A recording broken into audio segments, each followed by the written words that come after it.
Hello everyone, welcome to our channel Excellence Learning Pathway. In this video हम law के बारे में थोड़ा सा डिस्कशन करेंगे. सो व्हेन वी स्टार्ट उससे पहले हम एक बेसिक मतलब समझ लेते हैं कि लॉ होता क्या है. सो लॉ हमारा सेट ऑफ रूल्स होता है जो कि हमारी गवर्नमेंट बनाती है, जिससे कि जो सोसाइटी है उसके अंदर वो जस्टिस और ऑर्डर को क्या कर सके, मेंटेन कर सके. अब लॉ के मेजरली टू टाइप्स होते हैं, which is civil and criminal.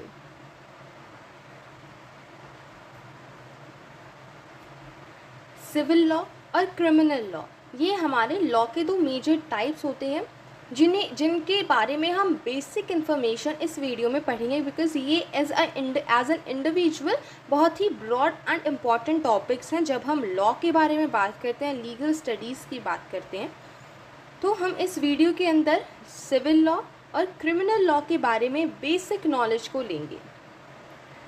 सबसे पहले हम सिविल और क्रिमिनल एज अ वर्ड इनका मतलब समझते हैं.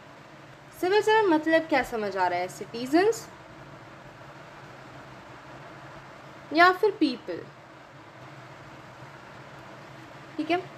सो जो हमारा सिविल लॉ है वो डील करता है डिस्प्यूट से, जो कि सिटीजन्स, पीपल्स, कंपनीज, गवर्नमेंट, इनसे रिलेटेड जो भी हमारे केसेस होते हैं वो हमारे सिविल लॉ के अंडर आते हैं. Basically civil is related to citizens और पीपल्स.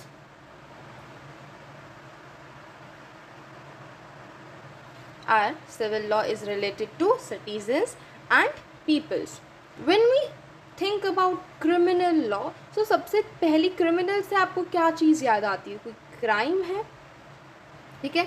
क्राइम क्या है? मतलब कोई ऐसी चीज़ जिससे किसी सामने वाले को कोई इंजरी हो जाए, हार्म हो सामने वाले के लिए. बेसिकली कोई भी रॉन्गफुल एक्ट जिससे कि सामने वाले को ट्रबल कॉज हो रहा है, दिक्कत हो रही है, या फिर हार्म हो रहा है और जो रूल्स हैं वो ब्रेक किए जा रहे हैं, वो हमारा क्रिमिनल का मतलब होता है. ठीक है. कोई भी ऐसा रॉन्गफुल या फिर हार्मफुल एक्ट जो कि रूल्स को ब्रेक कर रहा है या फिर एज अ होल सोसाइटी को ट्रबल कॉज कर रहा है, वो हमारा क्रिमिनल लॉ के अंदर आता है. अब यहाँ पर हमें एक बेसिक डिफरेंस पता चल गया कि जो सिविल लॉ है ये हम कुछ इंडिविजुअल्स या फिर प्राइवेट पार्टीज़ के बीच में देखते हैं, and when we talk about criminal law हम एज अ होल सोसाइटी देखते हैं. Civil versus criminal law.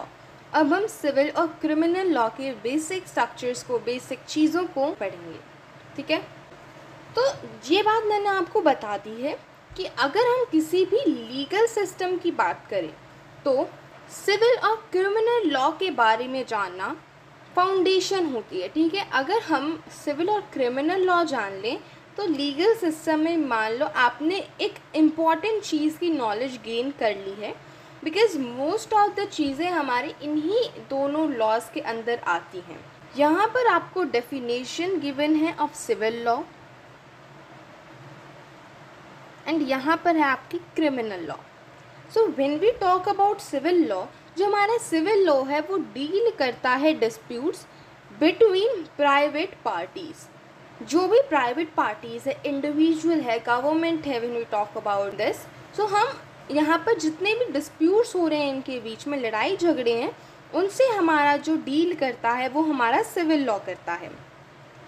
इसके अंदर सिविल लॉ के कोर्ट के अंदर जो फोकस रहता है वो कंपनसेशन पे रहता है, डैमेजेस पे रहता है और स्पेसिफिक परफॉर्मेंस पे रहता है, रेदर देन पनिशमेंट. मतलब कोई भी जो डूइंग है, जो भी हुई है, उसके लिए कंपनसेशन या फिर डैमेजेस दिए जाते हैं instead of punishment wrong doer को. And when we talk about criminal law, यहाँ पर ऑफेंसेस जो भी होते हैं जो पब्लिक ऑर्डर और सोसाइटी के खिलाफ जाकर होते हैं, ठीक है, उससे हमारा डील करता है क्रिमिनल लॉ. और इस लॉ के अंडर कोर्ट्स के अंदर पनिशमेंट मिलती है जो भी रॉन्ग डूइंग करता है, जो भी रॉन्ग डूअर होता है। रॉन्ग डूअर बेसिकली मतलब है जिसने भी क्राइम करा है, जिसने भी क्राइम करा है वो हमारा रॉन्ग डूअर है। Now next we are having civil law. अब हम सिविल लॉ को अच्छी तरह समझते हैं। What is the purpose of civil law, what are the common areas जहाँ पर हम सिविल लॉ का यूज़ करते हैं, एंड इसके प्रोसीड्यूरल एस्पेक्ट्स क्या होते हैं वो सब हम देखते हैं। Now when we talk about purpose of civil law, so जो सिविल लॉ है वो गवर्न करती है नॉन क्रिमिनल डिस्प्यूट्स, मतलब यहाँ पर कोई भी क्राइम नहीं हुआ है, कोई भी क्रिमिनल चीज़ नहीं हुई है, then it will going to be coming under our civil law. जो सिविल लॉ है वो प्राइमरली इन्वॉल्व करता है प्राइवेट इंडिविजुअल्स या फिर ऑर्गेनाइजेशन, एंड इनके बीच में जो डिस्प्यूट्स हैं, जो कॉन्फ्लिक्ट हैं, वो इसको डैमेजेस या फिर इन्फोर्सिंग एग्रीमेंट्स से रिजॉल्व करता है रेदर देन पनिशमेंट इम्पोज करने से। ठीक है, पनिशमेंट की जगह जो हमारा सिविल लॉ है वो डैमेजेस या फिर एम्फोर्सिंग एग्रीमेंट्स से रिजॉल्व करता है हमारी कन्फ्लिक्ट्स को। And when we talk about what are the common areas जहाँ पर हमारे सिविल लॉ, जहाँ पर हमारा सिविल लॉ यूज़ होता है, so it covers disputes in contracts, contract से रिलेटेड जो भी डिस्प्यूट है, प्रॉपर्टी से रिलेटेड, फैमिली रिलेशन से रिलेटेड, एंड टॉर्ट्स से रिलेटेड सच एज नेग्लिजेंस और defamation. And the goal of the court when the case is going on, जो गोल होता है वो होता है कि जो भी इंजर्ड पार्टी है, ठीक है, जो भी अफेक्ट हुए हैं, प्लेंटिफ है, ठीक है, उनको रिस्टोर करना बाय द कंपनसेशन और डैमेजेस देकर, एंड जो पीस है उन दोनों एंटिटीज़ के बीच में मेंटेन करके रखना, which is the basic common goal of our civil law. And when we talk about procedural aspects, civil cases के अंदर प्लेंटिफ होता है जो कि स्यूइंग कर रहा होता है डिफेंडेंट को।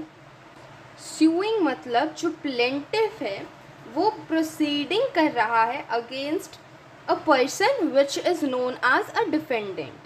अब जो यहाँ पर प्रोसेस चलेगी वो एम्फेसिस करेगी कंपनसेशन या फिर specific remedies with the court encouraging settlements wherever possible. जितना भी कोर्ट के पास पॉसिबल होगा वो उसको स्पेसिफिक रेमेडीज एंड कंपनसेशंस के साथ ख़त्म करेंगे।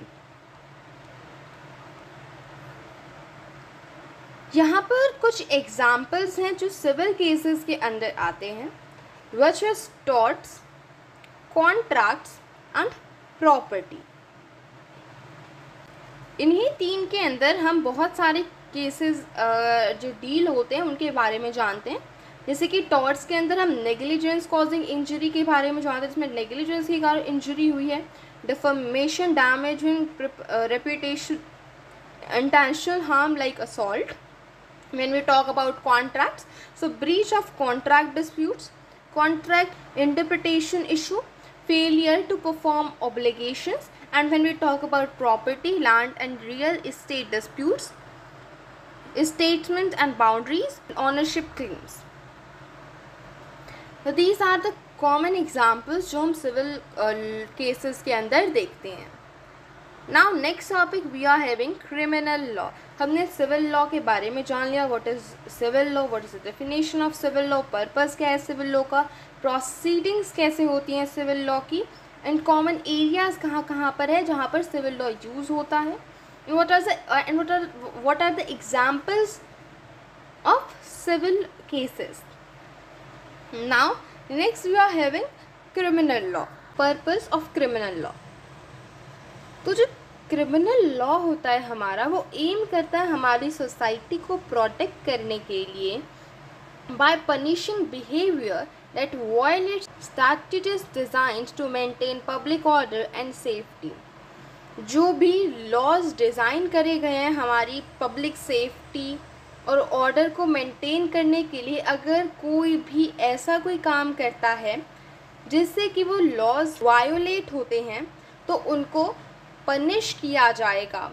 And when we talk about nature of crimes, क्या होना चाहिए हमारे क्रिमिनल लॉ के अंदर आने के लिए, क्रिमिनल केसेस के अंदर आने के लिए, तो जो हमारा क्रिमिनल लॉ है ये उन ऑफेंसेस को कवर करता है ranging from minor infractions to serious felonies. Basically जो क्रिमिनल लॉ है वो माइनर इन्फ्रैक्शंस मतलब छोटे से छोटा कोई भी ऐसा काम जिससे कि जो लॉ या फिर कोई भी एग्रीमेंट वायोलेट हुआ है, या फिर सीरियस फेलनीज मतलब like we can say something like गुंडागर्दी। तो सीरियस चीज़, सीरियस से सीरियस एंड माइनर से माइनर जो भी केसेस होते हैं उनके बेसिस पे ऑफेंस रेंजिंग, मतलब जो भी ऑफेंस करा है उस पे कितनी पेनल्टी लगेगी या फिर कितना सेंटेंस दिया जाएगा, what should be the range of that punishment, वो हमारा जो क्रिमिनल लॉ के अंदर देखा जाता है। ऑफन इन्वॉल्विंग हार्म ऑफ और the threat of harm to individual और द कम्युनिटी, और ये ऑफन डील और इन्वॉल्व भी करता है हार्म जो कि थ्रेट या फिर हार्म करता है इंडिविजुअल्स या फिर कम्युनिटी को। What is the legal process for the criminal law, तो जो हमारा क्रिमिनल लॉ है उनके अंदर हमारी जो गवर्नमेंट है वो भी इंक्लूड हो सकती है। क्रिमिनल लॉ के केसेस हमारी गवर्नमेंट भी फाइल कर सकती है, और क्रिमिनल लॉ के अंदर जो रॉन्ग डूअर है उसको पनिशमेंट मिलती है। पनिशमेंट के अंदर उसको फाइन, इम्प्रिजनमेंट या फिर कम्युनिटी सर्विस जैसी पनिशमेंट्स को लिया जाता है। Now we are having examples of criminal cases.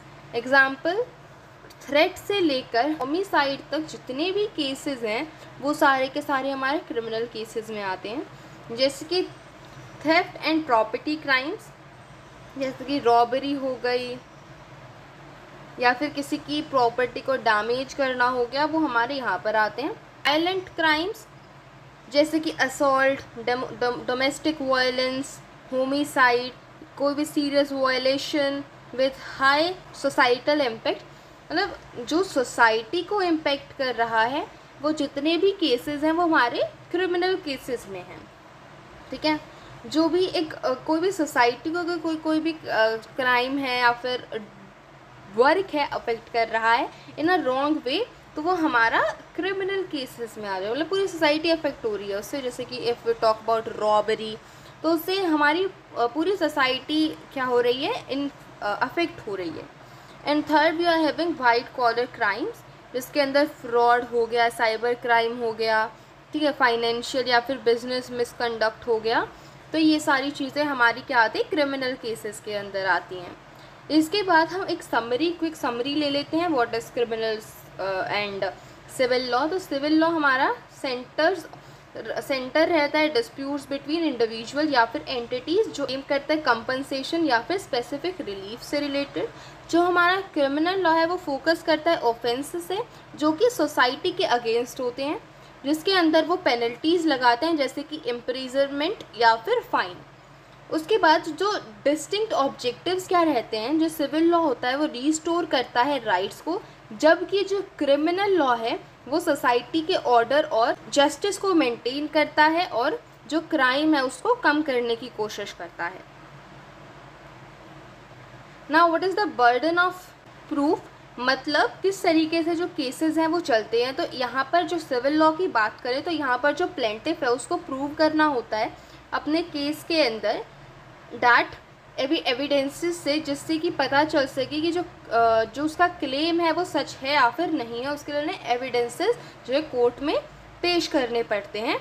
And when we talk about criminal law, तो यहाँ पर जो प्रोसिक्यूशन है उसे गिल्टी प्रूव करना होता है डिफेंडेंट को, कोई भी रीजनेबल डाउट वहाँ पर नहीं होना चाहिए। ठीक है, next we are having key players in civil and criminal proceedings, मतलब कौन कौन एक रोल प्ले करता है इन दीज प्रोसीडिंग्स। तो जब हम सिविल केस रोल्स की बात करें तो वहाँ पर हमारा प्लेंटिफ होता है, डिफेंडेंट होता है, जज और ज्यूरी होता है। प्लेंटिफ जिसने केस फाइल किया है, डिफेंडेंट जिसके खिलाफ केस फाइल किया गया है, ठीक है। When we talk about criminal case role तो वहाँ पर एक प्रोसिक्यूटर होता है जो कि रिप्रेजेंटिंग द स्टेट होता है अगर गवर्नमेंट क्या करती है, केस फाइल करती है। एंड डिफेंडेंट होता है जो कि एक्यूज्ड ऑफ द क्राइम होता है, जिसने क्राइम करा होता है, जिसके ऊपर एक्यूजेशन लगाई जाती है कि हाँ इसने क्राइम करा है। यहाँ पर जज और ज्यूरी हमारे प्रेजेंट होते हैं। इनके अलावा जो सपोर्टिव रोल्स होते हैं दोनों सिस्टम्स के अंदर जो है अटॉर्नीज, विटनेसेस। यहाँ पर हमें रेमेडीज़ गिवन है। सिविल रेमेडीज़ क्या होते हैं, जहाँ पर मॉनेटरी कंपनसेशन दी जाती है, इंजेक्शंस हैं जिससे कि जो हार्मफुल एक्शन है उनको स्टॉप किया जा सके, या फिर कोई इन्फोर्समेंट ऑफ कॉन्ट्रैक्ट्स किया जाता है। क्रिमिनल पेनल्टीज़ की बात करें तो यहाँ पर fine, imprisonment, probation, community service या फिर occasionally capital punishment where legal, जहाँ पर जिस तरह का केस होगा उससे जो भी रिलेटेड हमारी क्या होगी पनिशमेंट होगी वो वहाँ पर दी जाती है। और पर्पस ऑफ आउटकम क्या रहता है, सिविल रेमेडीज़ जो है वो एम करती है right wrongs and compensate victims, जबकि जो क्रिमिनल पेनल्टीज़ हैं वो जस्टिस और सोसाइटी को प्रोटेक्ट करने के लिए बहुत बड़ा रोल प्ले करते हैं। Now we are having her conclusion part. हम एक बार रिवीजन कर लेते हैं जितना अभी तक हमने करा। When we talk about civil law तो ये हमारा डील करता है डिस्प्यूट्स बिटवीन किसी भी इंडिविजुअल या फिर किसी भी ऑर्गेनाइजेशन के डिस्प्यूट्स से। एंड इसका जो फोकस होता है वो जो राइट और ड्यूटी है पीपल्स के लिए उनके ऊपर इनका बेसिक फोकस होता है। इसके अंदर यूजुअली हम डैमेजेस का यूज़ करते हैं, कंपनसेशन या फिर कोई भी रिलीफ हम देते हैं, पर यहाँ पर कोई भी पनिशमेंट इन्वॉल्व नहीं होती, कोई भी पनिशमेंट इन्वॉल्व नहीं होती, डैमेजेस इन्वॉल्व होते हैं। अगर हम इनके एग्जाम्पल्स की बात करें सिविल लॉ की तो जैसे कि प्रॉपर्टी डिस्प्यूट हो गया, डिवोर्स केसेस हो गया या फिर ब्रीच ऑफ कॉन्ट्रैक्ट के जैसे केसेस हो गए, वो हमारे सिविल लॉ के अंदर आते हैं। इसके अंदर पर्सन वर्सेस पर्सन होता है जो कि हम इंडिविजुअल्स में देखा है। पर्सन वर्सेस पर्सन डिस्प्यूट होता है जिसके अंदर की जो प्लेंट है, जो प्लेंट है वो फाइल की जाती है, फाइल्स अ प्लेंट। फाइल्स अ प्लेंट मतलब प्लेंट हमारा होते कोई भी रिटर्न ऐसी कंप्लेंट जो कि हम सिविल मैटर्स के अंदर देखते हैं, उसे जब हम कोर्ट के अंदर सबमिट करते हैं उसे हम फाइल्स अ प्लेंट कहते हैं, ठीक है। इसके अंदर जो है हमारा जो जज है वो डिक्रे गिव करता है, जो जज है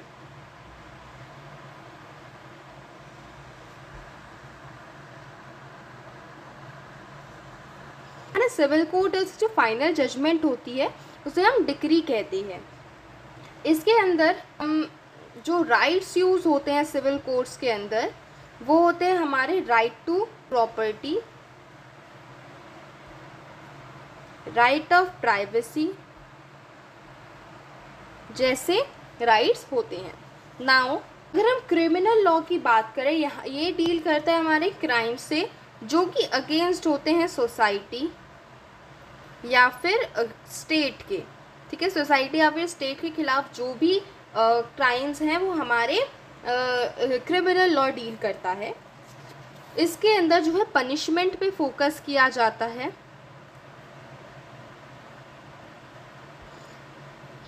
ठीक है। पनिशमेंट रॉन्ग डूअर को मिलती है। पनिशमेंट के अंदर यहाँ पर फाइन, इम्प्रिजनमेंट या फिर डेथ सेंटेंस इस तरीके की जो है पनिशमेंट्स मिलती हैं। यहाँ पर हमारी गवर्नमेंट या फिर कोई इंडिविजुअल जो है केस फाइल कर सकता है। एग्जाम्पल मर्डर केस हो गया, थेफ्ट हो गया, fraud etcetera. And when we talk about penalty तो जेल या फिर फाइन या फिर दोनों भी हो सकता है, जेल और फाइन दोनों लगे। When we talk about proceedings of criminal law तो सबसे पहले यहाँ पर FIR फाइल की जाती है, मतलब फर्स्ट इंफॉर्मेशन रिपोर्ट। उसके बाद जो पुलिस है वो इन्वेस्टिगेशन अपनी चालू करती है।